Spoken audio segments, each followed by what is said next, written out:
Welcome to the Church Cares Initiative. I'm Dr. Jim Sells, co-director of the Caris Institute at Regent University. Along with my colleague Jen Ripley, the Caris Institute is chartered to create resources for the church in support of their mission to attend to the needs of others through marriage, family, anything pertaining to psychological development, counseling, wellness, and relational care. With that, let me explain to you some of the things that are occurring that are really exciting initiatives that you might avail yourself to. We have a problem. It's called a mental health crisis, and it can be summarized by the words thousands, millions, and billions. The need to attend to the mental health care within our culture will require thousands of therapists trained to address millions in need who are not getting care at this time at a cost of billions of dollars within our healthcare budget. In essence, what we have is the need for a bigger boat, a different system of care by which individuals and couples and families can receive support for varying levels of pain and life crisis that they're addressing. We are proposing within the church as the remedy, as the bigger boat, as that resource that can attend to the needs in society and address themes related to family, individual, marriage concerns that fit exactly within the fundamental mission of church. We are then tasked with supplying the church with resources for training and a support structure for you to be able to accomplish your mission. And we seek to do this with any church, with any culture, across languages and size, virtually free. How it works. Our plan is to support churches in a help-seeking, lay-level support system. Think about clinical therapy way up here, and then below that might be something called Christian coaching or support also on a paid level. But then below that is the common mission of human care. My grandmother did this 50 years ago. All she had was a coffee pot, a Bible, and a kitchen table. And she rendered care to many, many men, women, people within her families. My grandparents attended to the needs of others in that way. And we believe the church can do that very effectively. Our thought here is helpers are identified within church by a coordinator. They are approached, trained, and then connected with people within need. On the other side, help seeker is identified or approaches a pastor, a coordinator, or the church becomes aware of this person. They are connected with someone in the church who is meant to walk them through for a short period of time, 3 to 6 meetings, maybe every other week for about a 2-month period, for example. And that person then is transitioned into the greater ministry of the church, the small group ministry, the support structures that already exist. We see this as our Great Commission challenge. We want to support your congregation. We want to support affiliate ministries within your congregation, within your group. We want to address the need larger outside of your church, within your community. We want to connect communities together as a worldwide mission. We see this as the evangelism method of the 21st century. Billy Graham captured radio and television and changed the world. We would like to capture technology in social media and our interconnectedness, our capacity for interconnectedness, and change the world.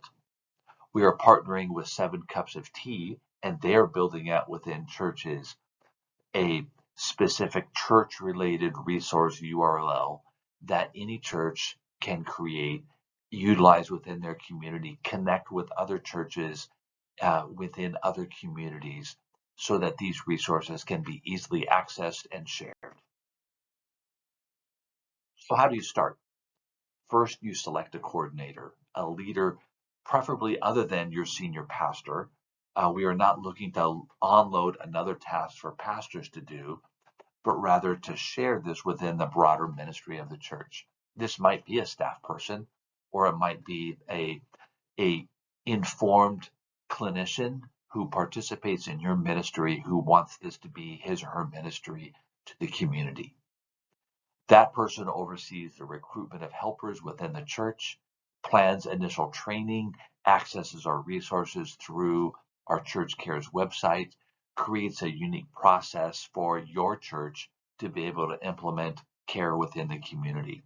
We will provide a full scale of resources, videos, manuals, workbooks, and even we have the service of a Regent University law professor and his TA who is writing out the resources that are legal concerns for any church around how do we do this within the relationship of professional practice not being therapy but being relational care within churches. So how does it work? Someone is identified within the church as having need. One pastor who is involved in the program has said, in the past 6 months, I've received 500 calls. That call then can be connected to this coordinator who makes that connection with someone in the church. And they meet and they share with this individual in need hope, biblical content, Christian encouragement, and a series of low-level problem-solving strategies. At the same time, the person then is moved eventually, or during this 2-month period, into the community of small groups, other people that have common concerns and issues. We are looking to use this as a means by which people get connected. It's very clear that the primary mental health concern identified by the National Institute of Mental Health is human loneliness. People are disconnected.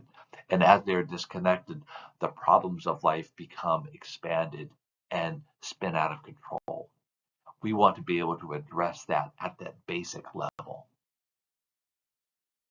We have 6 areas of concern or 6 areas of care that we will resource every church. Notice we're not using clinical language like anxiety disorder or depression, but we're using common emotionally affected areas: discouragement and despair, stress and worry, overcoming habits. People attend to grief all the time. It could be recent, it could be extended into the past. Adolescent development, helping youth manage the transition from adolescence into young adulthood, and concerns related to marriages, parenting, family processes. We are building out resources, borrowing them from institutions and organizations that are developing incredibly useful tools that will be libraried. Consider this to be a clearinghouse of things that the church can use, things that small groups can use, or things that individual helper and seekers might use together to address the needs that exist. So what to do next? First, say yes. Attend our live workshops, schedule trainings, identify your leader, overseer, coordinator within your church. Schedule a time to train helpers as they've been identified and approached and as they've volunteered to step forward. And then begin distributing the word to those in your church and those in your community. It is our hope that we are able to provide a resource for you to attend to this problem occurring within your church and in your community. It is a primary means by which the gospel of Jesus can have feet, can approach, can have care can be sitting live with another. If you have questions, please send us an email note. Our contact is info@thechurchcares.com. info at, and all one word, thechurchcares.com. I look forward to having conversations with you regarding how this ministry might be able to be effective within your church.